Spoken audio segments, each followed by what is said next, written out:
En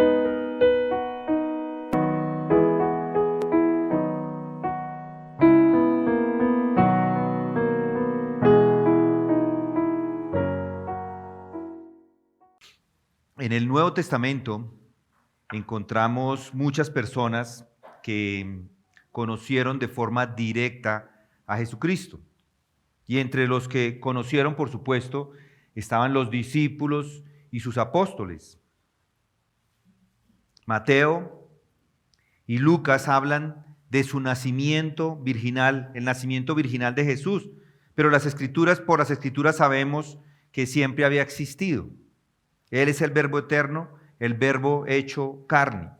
Tenemos muchos testigos en el Nuevo Testamento, unos que eran amistosos con Jesucristo y otros que eran sus enemigos, pero están descritos allí.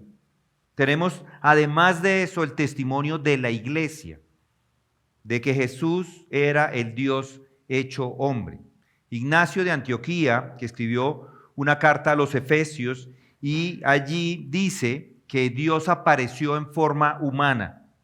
En la carta a Diogneto, no tenemos el autor, escrita también en el segundo siglo, encontramos que Dios envió a un subordinado, que no envió a un subordinado o a un ángel a gobernar, pero que Dios envió al mismo creador del universo a este mundo, eso dice la carta. Pero a pesar de estos testimonios, trágicamente aparecen las primeras herejías.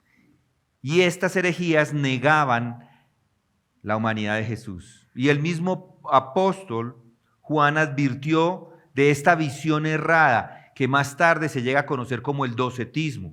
En 1 Juan 4:1 dice Juan, amados, no creáis a todo espíritu, sino probad los espíritus para ver si son de Dios, porque muchos falsos profetas han salido al mundo. En esto conocéis el Espíritu de Dios, dice Juan. Todo espíritu que confiese que Jesucristo ha venido en carne es de Dios. Y todo espíritu que no confiese a Jesucristo no es de Dios, y este es el espíritu del anticristo, del cual habéis oído que viene y que ahora está en el mundo. El que diga que Jesús no vino en carne hace parte del docetismo, de esta herejía. Esa palabra docetismo viene del griego que significa parecer o ser parecido a. Y ellos decían que Jesucristo simplemente era uno que se parecía a un ser humano. Sin embargo, el mismo Ignacio insistió en que Jesús era realmente humano. Más tarde, este docetismo da luz al gnosticismo. Y el gnosticismo esa palabra gnosticismo viene de gnosis, que significa conocimiento. Es decir, que solo unos pocos escogidos habían adquirido el conocimiento de Jesús verdaderamente. Y los escogidos decían que la materia era mala y que el espíritu era bueno, y que por eso Jesús no podía ser materia, porque entonces sería malo.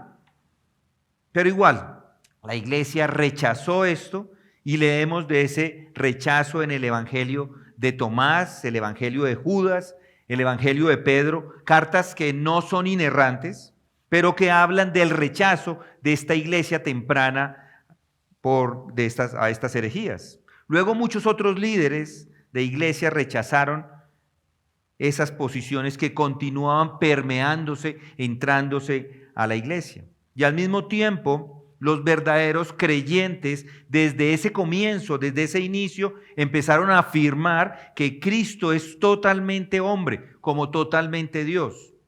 Justino Mártir, en el siglo II, reafirma esto. Y esta iglesia temprana dice que la unión de lo divino con lo humano es esencial para lograr la salvación de los hombres. Y por eso aparecen estas herejías que empiezan a negar esta verdad. Y al mismo tiempo hay otra nueva que aparece, y es el ebionismo. Otra secta, otra herejía que decía que Jesús era el Mesías, pero que solo era un hombre. Es decir, lo contrario al docetismo o al gnosticismo. El mismo Ignacio rechaza el ebionismo. Es la herejía contraria al docetismo. Docetismo dice que Jesús no es el hombre, y el ebionismo dice que Él es solo un hombre. Y si Jesús es solo hombre y no es divino, entonces no puede ser el Salvador tampoco. Pero las herejías continúan surgiendo y muchos los siguen a estos herejes y niegan la deidad de Jesús. Ario desarrolló una posición en la que apoyó que Jesús era un ser creado y dijo que cuando Jesús oró a Dios, estas palabras para los discípulos, dice, para que te conozcan a ti, el único Dios verdadero. Él estaba en ese momento afirmando la humanidad. Entonces, todas estas perspectivas, al igual que otras, niegan la completa divinidad o su completa humanidad. Pero la iglesia verdadera siempre rechazó estas posiciones y por el contrario afirma la perspectiva bíblica de que Jesús es el Dios hombre. En el concilio de Calcedonia, que tuvo lugar en el 451, se dejó esto por sentado. Esta posición de la iglesia quedó allí de forma definitiva. Justo González, un historiador, nos proporciona el texto del concilio y se los leo. Dice, siguiendo pues a los santos, enseñamos todos a una voz que ha de confesarse uno y el mismo Hijo, nuestro Señor Jesucristo, el cual es perfecto en divinidad y perfecto en humanidad, verdadero Dios y verdadero hombre, de alma racional y cuerpo consubstancial al Padre según la divinidad y asimismo consubstancial a nosotros según la humanidad, semejante a nosotros en todo, pero sin pecado, engendrado del Padre antes de los siglos según la divinidad y en los últimos días y por nosotros y nuestra salvación de la Virgen María, la Madre de Dios. La Madre de Dios, ojo, no es un punto aparte, esto no quiere decir que ella es la mamá de Dios, no es coeterna con Dios, solo que dio vida a Jesús en este mundo. Entonces María la Madre, dice María la Madre, según la humanidad, uno y el mismo Cristo, Hijo y Señor unigénito, en dos naturalezas, sin confusión, sin mutación, sin división, sin separación y sin que desaparezca la diferencia de las naturalezas por razón de la unión, sino guardando las propiedades de cada naturaleza y uniéndolas en una persona e hipóstasis, no dividido o partido en dos personas, sino uno y el mismo Hijo unigénito, Dios Verbo y Señor Jesucristo, según fue dicho acerca de él por los profetas de antaño y nos enseñó el propio Jesucristo y nos lo ha transmitido el credo de los apóstoles. Este es el texto, este es el resultado de ese concilio, del concilio de Calcedonia. Esto se escribe con el propósito de dejar claro esta verdad, dejar claro para poder utilizar esta afirmación siempre que se encuentren en conflictos. Que alguien venga y diga que no es encarnado, entonces hicieron esta reunión, estas personas. Varias ocasiones se ha tenido que utilizar para reafirmar la postura de la iglesia. No quiere decir que esta doctrina ya haya sido dejada atacada simplemente porque ellos se reunieron. Todavía hoy hay falsos maestros, sectas y religiones falsas que rechazan o una herejía o la otra. Y como veremos, Juan, el apóstol, fue claro y dejó esa verdad clara, que Dios es tanto divino como humano. Y conocer esta verdad es esencial para la salvación. El mismo Juan nos lo dice en Primera de Juan. Lo que existía desde el principio, lo que hemos oído, lo que hemos visto con nuestros ojos, lo que hemos contemplado y lo que palparon con nuestras manos acerca del verbo de vida, pues la vida fue manifestada y nosotros la hemos visto y damos testimonio y os anunciamos la vida eterna, la cual estaba con el Padre y se nos manifestó. Lo que hemos visto y oído os proclamamos también a vosotros, para que también vosotros tengáis comunión con nosotros. Y en verdad nuestra comunión es con el Padre y con su Hijo Jesucristo. Juan entonces ha declarado las verdades de la deidad de Jesucristo y de su encarnación. Y en estos versículos finales, en estos últimos versículos del prólogo, encontramos un resumen, no solamente del prólogo, sino un resumen de todo el Evangelio. Leamos el texto. Juan, versículo 14, capítulo 1. el texto del Evangelio de Juan. Y allí dice, y el Verbo se hizo carne, y habitó entre nosotros, y vimos su gloria, gloria como la del unigénito del Padre, lleno de gracia y de verdad. Juan dio testimonio de él y clamó diciendo, este era del que yo decía, el que viene después de mí es antes de mí porque era primero que yo. Pues de su plenitud todos hemos recibido y gracia sobre gracia, porque la ley fue dada por medio de Moisés y la gracia y la verdad fueron hechas realidad por medio de Jesucristo. Nadie ha visto jamás a Dios, el unigénito Dios que está en el seno del Padre, Él le ha dado a conocer. Juan expresa la realidad gloriosa de la encarnación cuando señala su naturaleza, señala sus testigos y nos muestra los efectos de esta encarnación. El pastor MacArthur lo divide estos textos de esa forma, de una forma sabia: la naturaleza de la encarnación, los testigos de la encarnación y el efecto de la encarnación. Y lo vamos a ver en este domingo y los que vienen. Y hoy meditaremos en la naturaleza de la encarnación, en ese versículo 14. Y el Verbo se hizo carne y habitó entre nosotros y vimos su gloria, gloria como del unigénito del Padre, lleno de gracia y de verdad. Ese versículo es la declaración bíblica más concisa acerca de la encarnación y por lo tanto es uno de los versículos más importantes de todas las Escrituras. Estas 6 palabras con las que comienza dicen así, y el Verbo se hizo carne.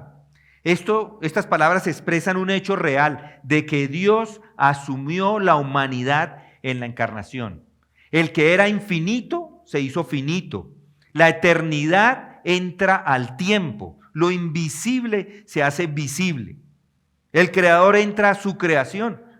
Según Romanos 1:18, en adelante sabemos que Dios se revela al hombre por medio de la creación. Y también sabemos que las escrituras del Antiguo Testamento también Dios se revela, 2 de Timoteo 3:16. Pero lo más importante y supremo es que Dios se revela a través de su Hijo Jesucristo. En Hebreos 1 dice, Dios habiendo hablado hace mucho tiempo, en muchas ocasiones y de muchas maneras a los padres por los profetas, en los últimos tiempos, en los últimos días, nos ha hablado por su Hijo, a quien constituyó heredero de todas las cosas por medio de quien hizo también el universo. En el Nuevo Testamento encontramos el registro de su vida, encontramos la obra que él realizó y además encontramos las aplicaciones e implicaciones para el pasado, para el presente y para el futuro de todos. Inclusive encontramos aplicaciones e implicaciones para la creación. Y con este versículo que vamos a estudiar esta mañana, vamos a llegar a unas verdades muy importantes. Debemos ir de todas formas a Él a conocerlas, porque Él dice que todo el que tiene sed, la pregunta es, ¿tiene usted sed de conocer? Porque Él dice, todo el que tiene sed, que venga a mí y beba, y eso es lo que vamos a hacer, meditar en esa verdad que es acerca de Él. Realmente no podríamos decir nada acerca de Jesús si la encarnación no hubiera tenido lugar. Y ese es el tema que vamos a revisar hoy, la encarnación del Señor Jesús. Y la encarnación es un término que se refiere a que Jesús toma naturaleza humana. Jesús se hace carne.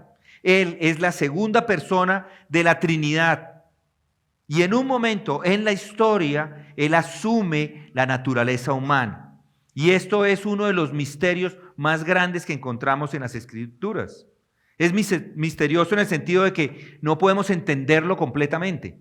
El apóstol Pablo lo dice, indiscutiblemente grande es el misterio de la piedad. Él fue manifestado en la carne. Él mismo dice que es un misterio.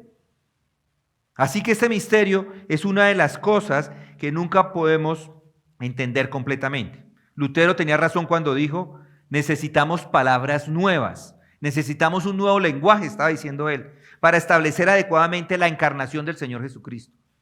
Por lo tanto, no es de extrañar que cuando un predicador llega a un texto como este, lo primero que quiere hacer es llamar a alguien para que venga y lo haga, para que tome la posición, o inclusive puede llamar a un ángel, a alguien que venga y explique estos textos.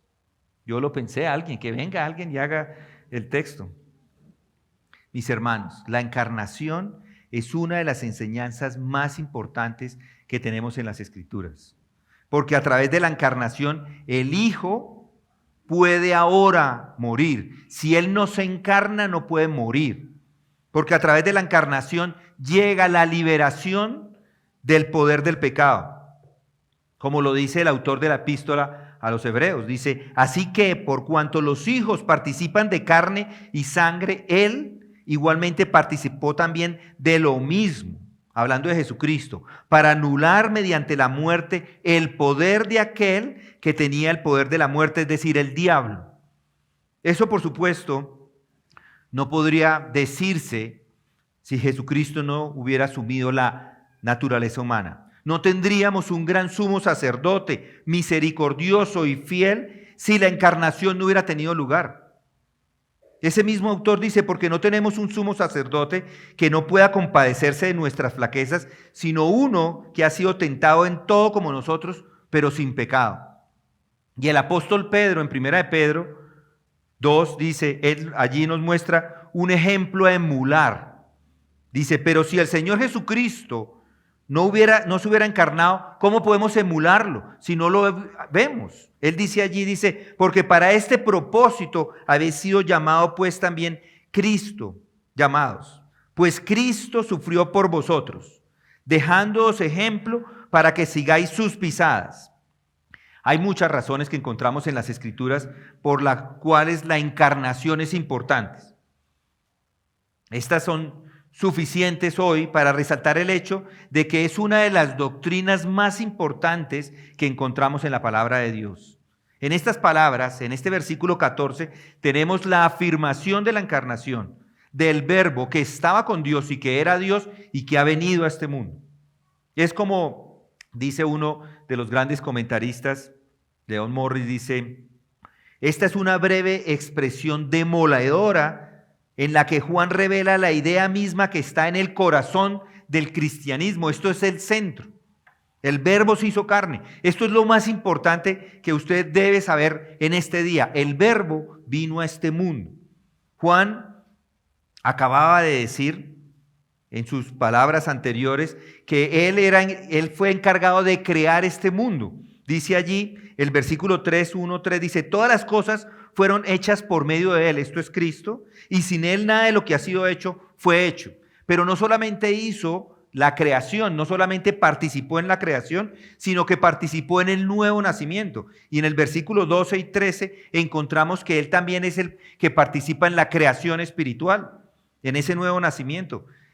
Él les dio el derecho de llegar a ser hijos de Dios, es decir, a los que creen en su nombre, que no nacieron de sangre, ni de la voluntad de la carne, ni de la voluntad de Dios, ni de la voluntad del hombre, sino de Dios. Esa es la nueva creación espiritual. Y quisiera hacerles notar que la primera creación no llegó a existir sino a través de la mediación del Verbo de Dios. Y la nueva creación, el nuevo nacimiento de cada uno de nosotros que somos creyentes, no llega a existir sin la mediación del mismo Verbo de Dios. Y el Verbo se hizo carne y habitó entre nosotros y vimos su gloria, gloria como la del unigénito del Padre, lleno de gracia y de verdad. ¿Qué significa? ¿Qué significa cuando las Escrituras nos dicen que Él se hizo carne? No es fácil explicarlo, pero puedo dar algunas cosas o decir algunas cosas de lo que no significa. No significa una forma de transubstanciación. No significa sugerir que era Dios y ahora dejó de ser Dios, ya no es Dios, sino que ahora es el hombre. No significa que es un cambio de sustancia. El Verbo no dejó de ser Dios cuando el Verbo se hizo carne, Él seguía siendo Dios. Así como el agua, que es una bebida líquida y por una transformación se convierte en vino, no deja de ser una bebida líquida, sino que ahora tiene una característica diferente. Así es el Hijo de Dios. Cuando el Verbo se hizo carne, no debe pensar en que la deidad fue dejada detrás o que la deidad fue olvidada, sino que Él mismo, que era el Hijo Divino, es ahora el Hijo Divino con una naturaleza humana, adicional. No significa una alteración tampoco de la naturaleza de la Trinidad. No debe pensar que la Trinidad sufre un cambio, porque como Él se vino, entonces uno dice, bueno, ¿y dónde está la Trinidad? Padre, Hijo y Espíritu Santo, y como Él se viene, entonces tenemos la Trinidad, ya no es Trinidad, sino dualidad. No debe pensar en eso. Continúa Él, Jesucristo, siendo parte de la Trinidad. La Trinidad continúa en 3 personas, y la persona intermedia de la Trinidad, el Hijo, continúa siendo parte de la Trinidad, pero ahora Él es el Dios hombre. No simplemente el Hijo de Dios o el Dios Hijo, sino ahora es el Dios hombre. Él es el Dios hombre para siempre. Y esto es una de las cosas más difíciles de entender cuando empezamos a estudiar esta doctrina. Pensar que la segunda persona de la Trinidad, que habitó con el Padre a través de los siglos por la eternidad, quien no tuvo un comienzo como la segunda persona de la Trinidad, en un momento dado tomó naturaleza humana, una naturaleza adicional que lo convierte en un Dios hombre, y ahora es el Dios hombre. Y no significa esto ningún cambio en su esencia divina. Él es el Dios hombre para siempre, que se unió con la naturaleza humana para ser siempre ese Dios hombre. Es realmente algo que en última instancia es sorprendente, que va más allá de nuestra comprensión. Lo que se entiende entonces por el que el Verbo se hizo carne es que hay una modificación en la existencia de la Trinidad. No es que se crea una nueva persona, es una modificación. Esta segunda persona de la Trinidad ahora tiene una forma humana. No es una nueva existencia, es la misma persona, es la misma persona, sino que ahora tiene una nueva existencia. Ahora es el Dios hombre, y es el Dios hombre para siempre. El Verbo se hizo carne. No es Dios y hombre, no es Dios y un hombre, sino Dios hombre. 2 naturalezas, sin confusión, sin mutación, sin división, sin separación y sin que desaparezca la diferencia de las naturalezas por la razón de la unión, sino guardando las propiedades de cada una de estas naturalezas y uniéndolas en esta persona. No dividido o partido en 2 personas, sino uno y el mismo Hijo unigénito, Dios, Verbo y el Señor Jesucristo. Esa es la afirmación de Calcedonia. Una persona que no se puede dividir con 2 naturalezas que no se confunden. La iglesia cristiana primitiva luchó con esta verdad muchas veces, muchos años. ¿Por qué? Porque es difícil entenderlo. Es difícil comprender. Y por eso es que Satanás entra aquí, ataca a la iglesia. Satanás trata de confundir estas verdades, porque no es fácil entenderlo, pero están aquí descritas.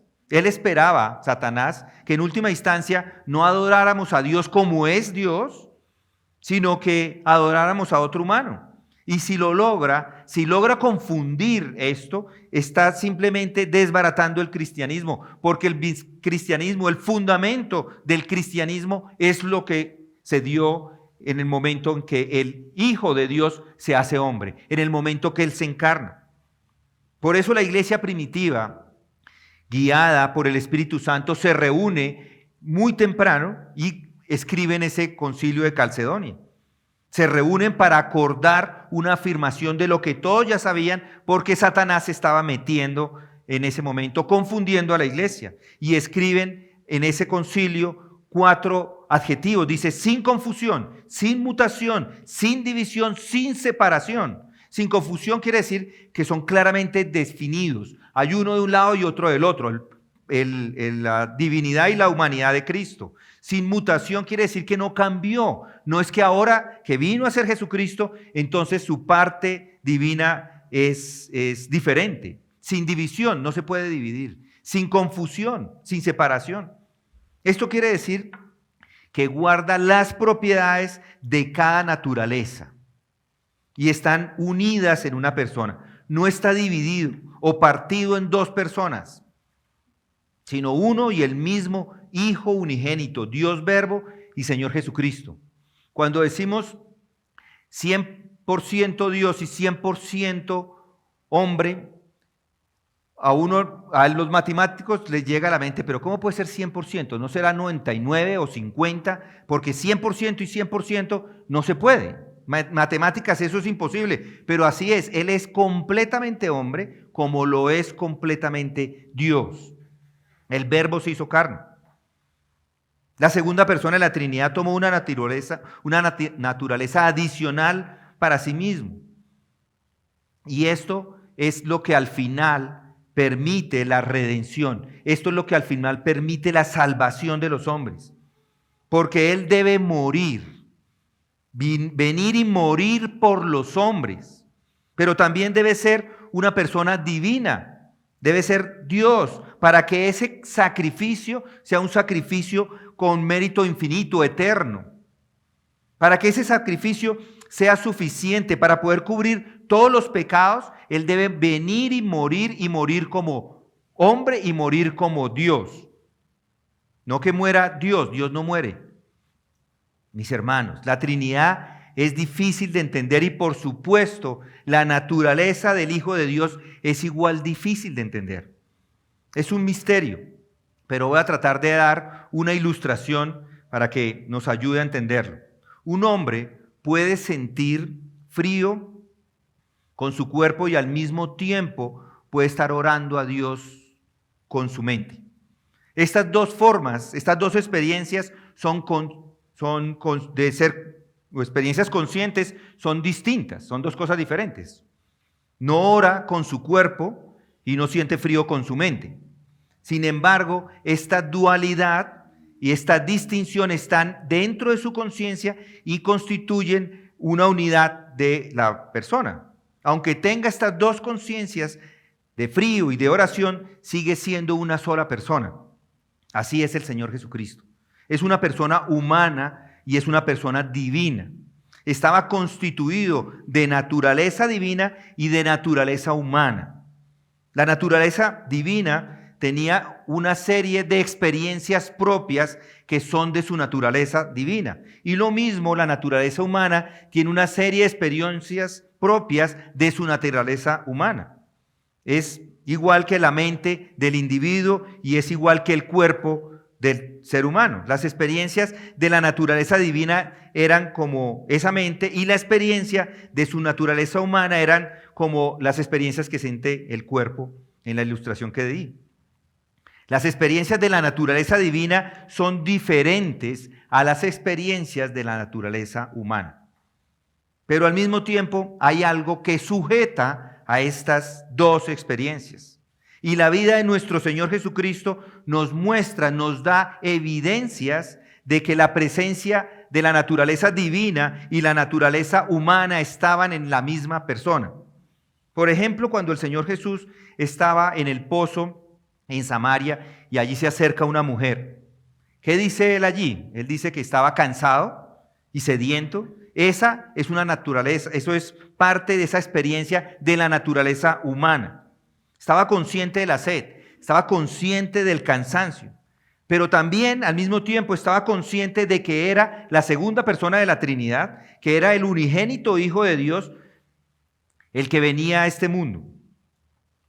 En la medio de la conversación, en Juan 4:6 dice, entonces Jesús cansado del camino se sentó junto al pozo. Era como la hora sexta. Una mujer samaria vino a sacar agua y Jesús le dijo, dame de beber. Esto está mostrando la naturaleza humana.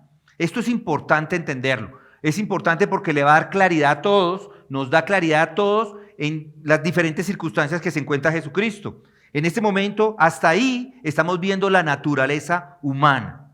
Y más adelante en el versículo 14 dice, pero el que beba del agua que yo le daré no tendrá sed jamás, sino que el agua que yo le daré se convertirá en él en una fuente de agua que brota para vida eterna.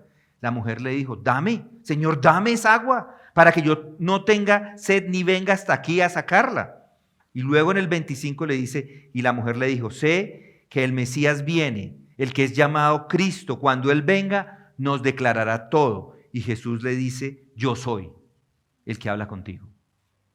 Aquí, en el mismo instante, en el mismo momento, en la misma circunstancia, Él está diciendo que está cansado y que tiene sed.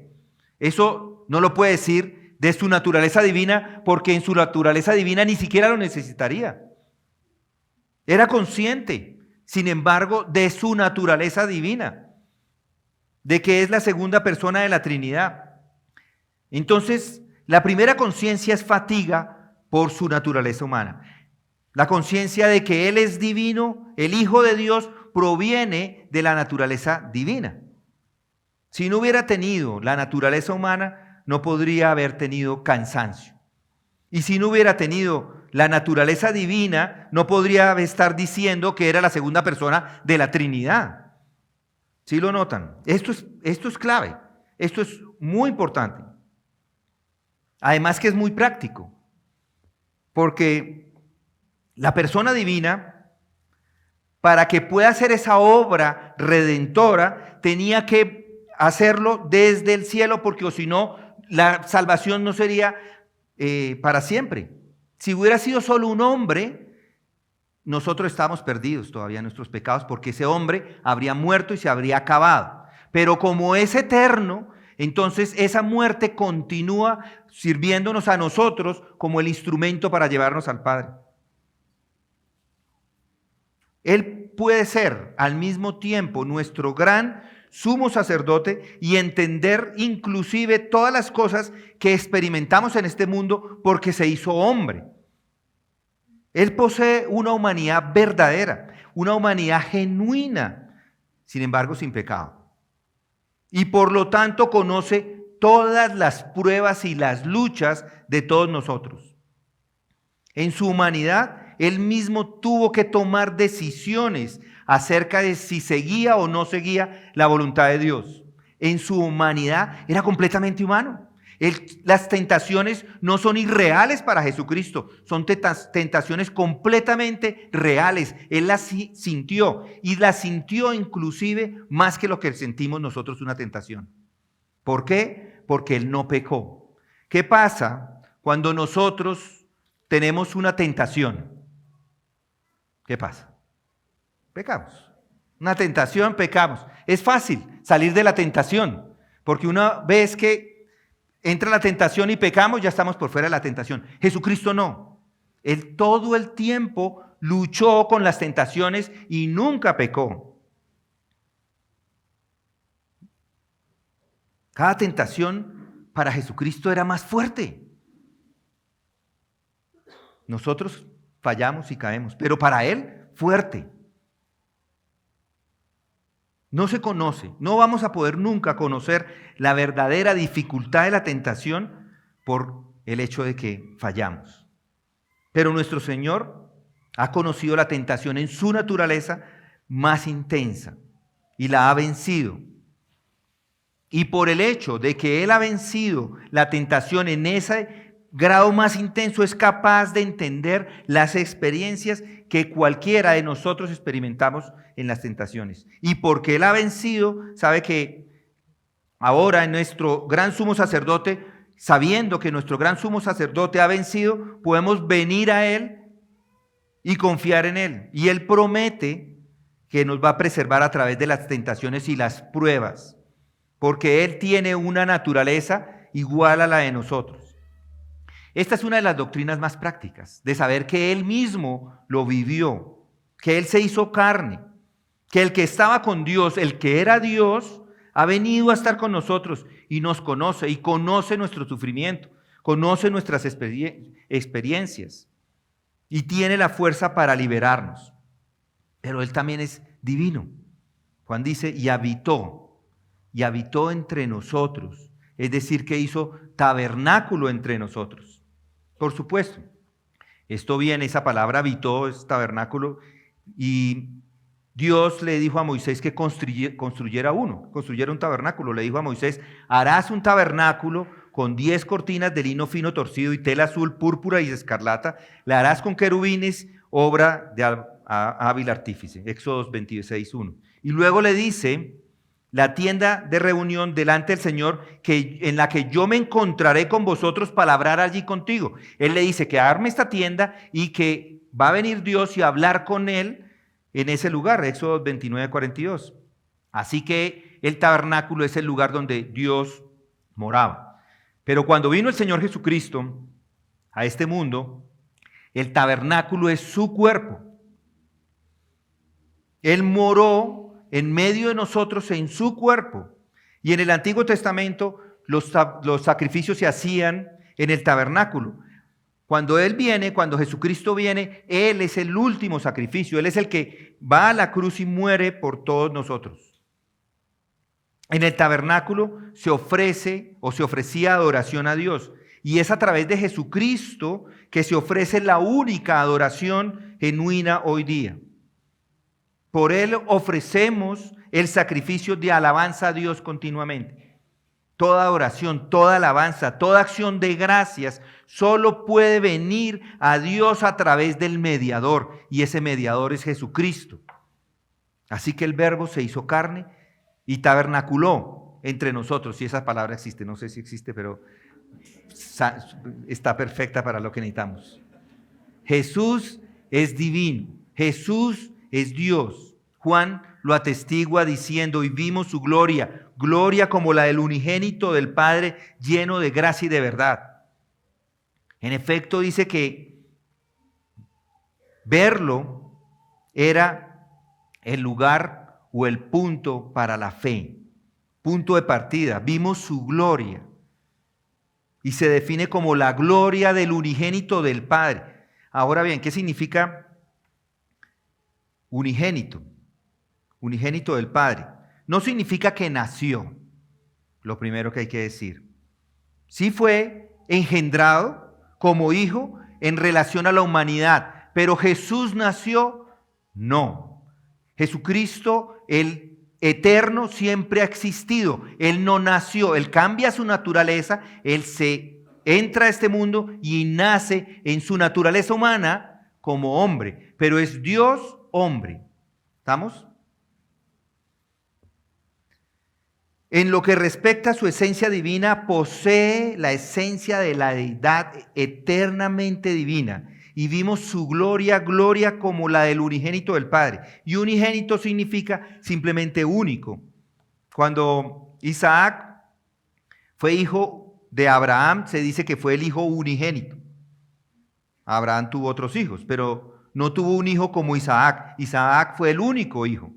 Ese es el significado de esta expresión. Y vimos su gloria como la del unigénito del Padre. Se hizo carne y habitó entre nosotros. Y vimos su gloria como la de este unigénito del Padre. Si alguien me dice bien, bueno, ahora sí ya lo tengo casi claro. Dígame exactamente qué significa un hijo eterno. Yo le respondo como responde Agustín. Muéstrame y explíqueme un Padre eterno y le mostraré y le explicaré un hijo eterno. Está complicado. Podemos explicar estas cosas. Las Escrituras establecen esto como algo revelado. Él es el Hijo eterno y Juan dice, lo hemos visto. Y la gloria se define como como llena de gloria y de verdad. Ahora, ya dijo él en texto en el versículo 4, en él estaba la vida y la vida era la luz de los hombres. Y la luz brilla en las tinieblas. Vida, luz, podemos de pronto hacer un paralelo a la gracia y la verdad. Es decir, que la vida y la gracia son paralelas y la luz es paralela a la verdad. Cuando estamos leyendo aquí estas palabras, las dos palabras que debemos tener en mente para gracia en este momento es vida. Podemos ver la vida, es decir, Él nos dio la vida. Y en la verdad podemos ver que Juan está hablando, o la luz podemos ver que Juan está hablando de la verdad. Pero finalmente, lleno de gracia, y verdad alcanza esa culminación en la cruz del Calvario. Allá es donde encontramos todo. Desde allá sale la vida, porque si Él no va al Calvario, a la cruz del Calvario, no hay vida. Y toda la llegada al Calvario, inclusive vemos la verdad. Esa es la mayor manifestación de gracia de Dios en los hombres. La segunda persona de la Trinidad debe venir y morir para que podamos ser salvos. Un sustituto debe morir por el pueblo de Dios. Esa es la verdad. Eso es lo que dicen los textos. Esa es la verdad que encontramos por todo el Antiguo Testamento. Los atributos, inclusive entonces, en ese momento de justicia, porque en la cruz vemos la justicia de Dios, vemos la rectitud, la santidad, los atributos de Dios, de gracia, misericordia, toda la verdad de Dios está en la cruz. Entonces, en la cruz está la verdad y en la cruz está la vida. Nada hay más importante que la cruz de Cristo. Juan dice, vimos su gloria, gloria como la del unigénito del Padre, lleno de vida, lleno de gracia y de verdad, de luz. Por supuesto, esta es una declaración que necesita una confirmación y Juan el Bautista lo corrobora. Esta es la prueba y encontramos en el versículo 15 la prueba. Dice, Juan dio testimonio de él y clamó diciendo, este era del que yo decía, el que viene después de mí es antes de mí porque era primero que yo. Esa es la confirmación de Juan el Bautista, quien fue el embajador del Hijo unigénito. Él dice, Juan da testimonio de él y clama diciendo, este es aquel del que dije, el que viene después de mí tiene un rango más alto que yo porque existió antes que yo. Entonces Juan, que es mayor porque nació antes que el Señor Jesucristo, dice que en realidad Jesucristo estaba antes que él. Esta es una declaración importante porque en la antigüedad la prioridad la tenían en el nacimiento. Significaba superioridad si una persona es mayor, pero Juan dice, este no es el caso. Él es aquel del que dije, el que viene después de mí debe preferirlo, porque es antes que mí. Él estaba antes que yo. Así que él entiende que antes de Abraham llegara a existir el Señor Jesucristo ya era. Él es infinito, dice Juan, Él es infinito. Juan, yo soy finito, Él es eterno, Juan es temporal, Él es la luz del mundo. Juan era simplemente una lámpara brillante y ya vamos a hablar más adelante de eso. Además, esto está confirmado por las experiencias de los apóstoles. Juan el apóstol dice en el versículo 16, porque de su plenitud todos hemos recibido y gracia sobre gracia. Todos habían recibido de Él.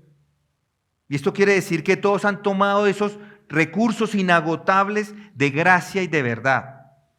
Y para que la vida y gracia pudiera pertenecernos, era necesario que la palabra se hiciera carne. ¿Recuerda lo que dice Juan?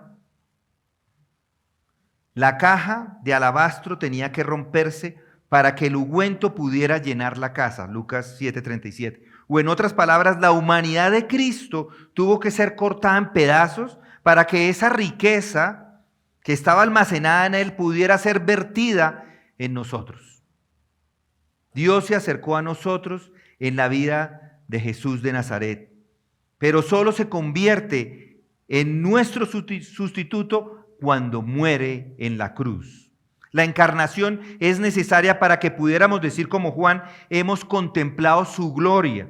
Y la crucifixión es necesaria para hacer posible el mayor privilegio y las declaraciones más maravillosas de su plenitud que hemos recibido. Así que no es suficiente que Jesús venga. Él debe morir.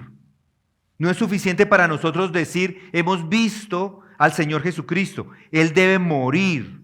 Y debe usted haber venido a Él y haber recibido de Él para poder recibir de esa maravillosa gracia que se encuentra en Él. Debe morir para que le pueda conceder el perdón de pecados, para que pueda tener una comunión con Él. Debe morir. Así es. Yo le pregunto, ¿has recibido esa gracia? ¿Has recibido esa vida? Si la has recibido es porque es parte de Él, es parte de sus hijos, es un creyente. Y si uno lo ha recibido, ¿qué espera? ¿Qué espera? ¿Quiere seguir en la situación en la que se encuentra sabiendo que va a morir? Juan dice en el versículo 14, vimos su gloria. Ahí está claramente descrito en las Escrituras. Allí vemos quién es Jesús, vemos su perfección, vemos la revelación de Él. Hemos visto inclusive lo que nos dice el Padre acerca de Él. Eso habla de que cada uno de nosotros no solamente debe conocer acerca de Cristo, sino que se debe apropiar de la verdad. Esto va un poco más allá. Apropiarse de la verdad es tomarla y hacerla propia para cada uno. Algunos de ustedes probablemente están un poco perplejos en lo que estamos diciendo, pero Él ofrece esta vida porque Él estaba lleno de verdad y es capaz de ministrar inclusive ahora para todos los que tienen culpa. Aquí está uno que está lleno de gracia y de verdad y que les redime. Porque la ley de Moisés no puede salvarlo. Lo único que puede hacer la ley de Moisés es mostrar su naturaleza, es mostrar el pecado. Pero necesitamos un Salvador que salve. Por eso venga a Él, ponga su confianza en Él. Porque la gracia de Dios descansa en Él para toda la eternidad. Que Dios en su maravillosa gracia soberana le lleve a un conocimiento más profundo de quién es Cristo, de quién es ese Hijo eterno, de quién es el hombre que vino a este mundo, el Dios hombre que vino a este mundo para redimirlo de sus pecados. Vamos a orar. Padre nuestro, estamos hoy muy agradecidos por este maravilloso pasaje que nos ha entregado el apóstol para que podamos ver algo de tu gloria. Pensamos en él, cómo hizo, Señor, para explicar estas profundidades y todavía, Señor, describir lo que hizo Jesús y quién era Él. Y decir inclusive que muchos libros no podrían contener todo lo que Él era. Gracias, Señor, te damos por esa maravillosa gracia. Llámanos, Señor, te pedimos que nos lleves a una vida más profunda de comunión contigo a través de tu Hijo Jesucristo. Permítenos tener esas mismas experiencias, Señor, que los apóstoles tuvieron en su momento, aunque no lo hayamos visto como lo hicieron ellos, pero sabemos que a través de la palabra de Dios y creyendo en ella podemos tener comunión con aquellos que le han conocido. Y si hay en medio de nosotros algunos, Señor, que no conocen al Señor Jesucristo, no les des paz hasta que se vuelvan de sus propias buenas obras a Él. En el nombre de Cristo oramos. Amén.